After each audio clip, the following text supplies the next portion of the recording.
Assalamualaikum warahmatullahi wabarakatuh. Kami dari kelompok 5 akan menjelaskan materi tentang alkohol. Saya nama Fitra. Saya Mutia Fandra. Saya Rehan Zaini. Saya Fetola Mudi. Aldehida adalah salah satu jenis nyawa organik yang mengandung gugus fungsi aldehida, yaitu gugus karbonil yang terikat pada sebuah atom karbon dan sebuah atom hidrogen. Rumus umum untuk aldehida adalah RCHO, di mana R adalah gugus alkil atau hidrogen. Tabel ini menampilkan hubungan antara rumus struktur aldehida dan nama senyawanya. Contohnya, CH3CHO dinamakan etanal, sedangkan CH3CH2CHO disebut propanal. Tabel ini mempermudah identifikasi aldehida berdasarkan struktur molekulnya. Selanjutnya kita masuk ke tata nama aldehida menurut IUPAC. Penamaan aldehida diturunkan dari nama alkana induknya, yaitu dengan menggantikan huruf A menjadi al, sehingga disebut juga alkanal.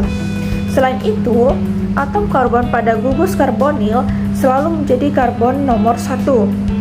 Contohnya, pada struktur 3-metilpentanal, penomoran dimulai dari karbon yang berada pada gugus aldehida, sehingga cabang metil berada di karbon nomor 3.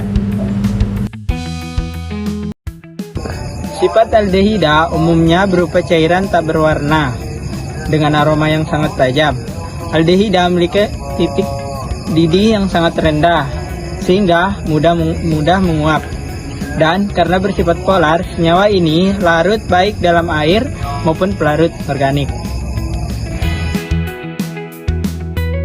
Reaksi adisi pada aldehida terjadi ketika gugus karbonil yang reaktif diserang oleh nukleofil. Serangan ini menghasilkan terbentuknya senyawa baru, biasanya berupa alkohol atau turunan lainnya. Karena karbonil, aldehida lebih mudah diserang reaksi.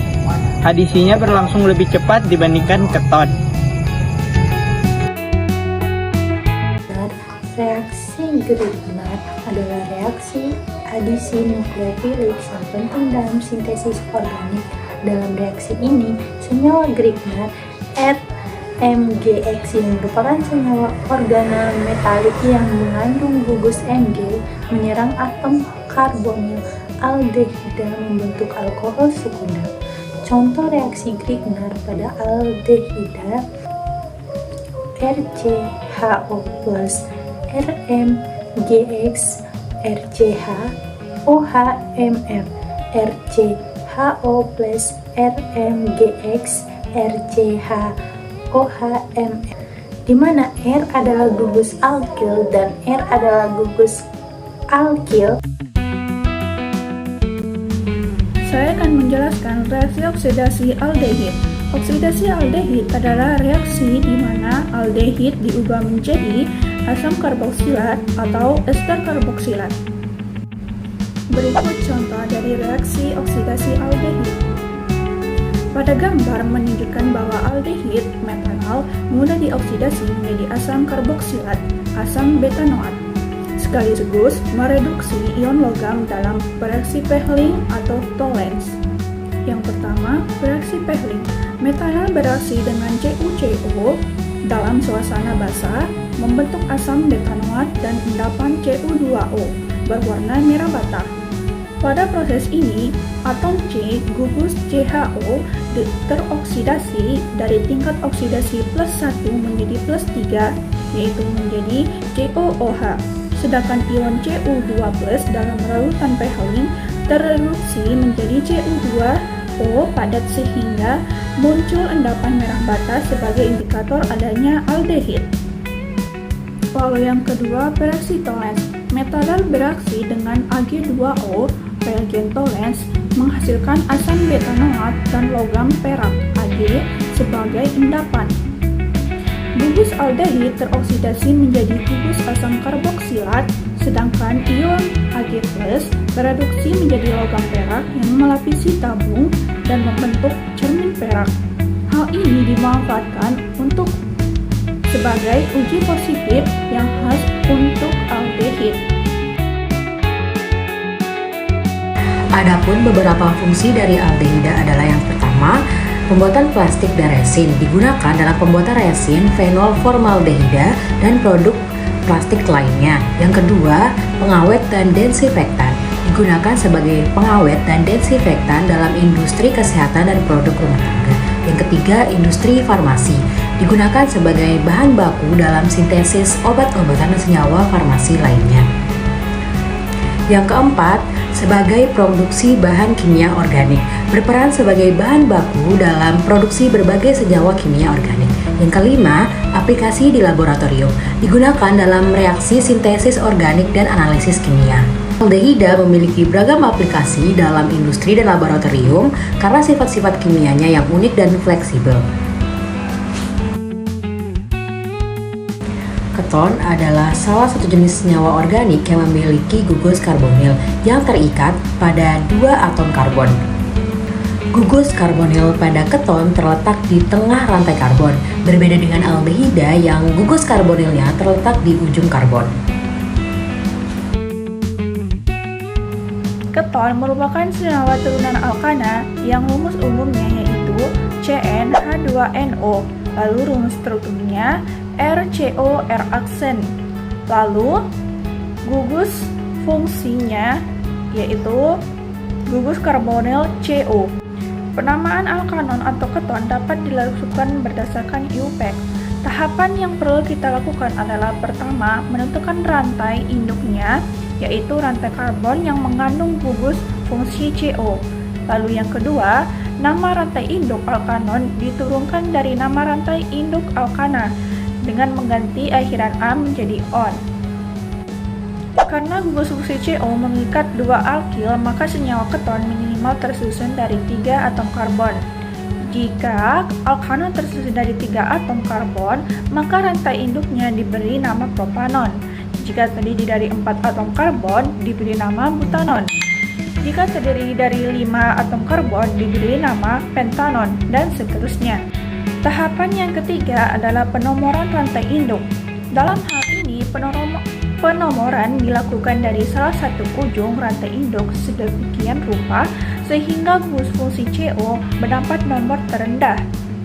Tahapan keempat adalah penamaan cabang alkil.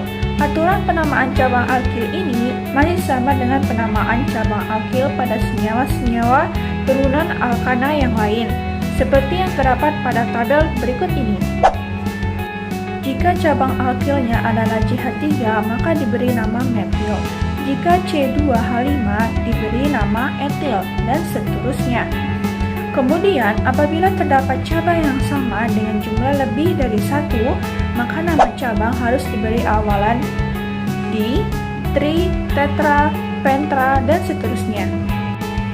Yang terakhir, penamaan senyawa alkanon dituliskan dengan urutan nomor atom karbon yang mengikat cabang alkil, diikuti dengan nama cabang alkil, kemudian nomor gugus karbonil atau gugus fungsinya, dan terakhir diikuti oleh nama rantai induknya.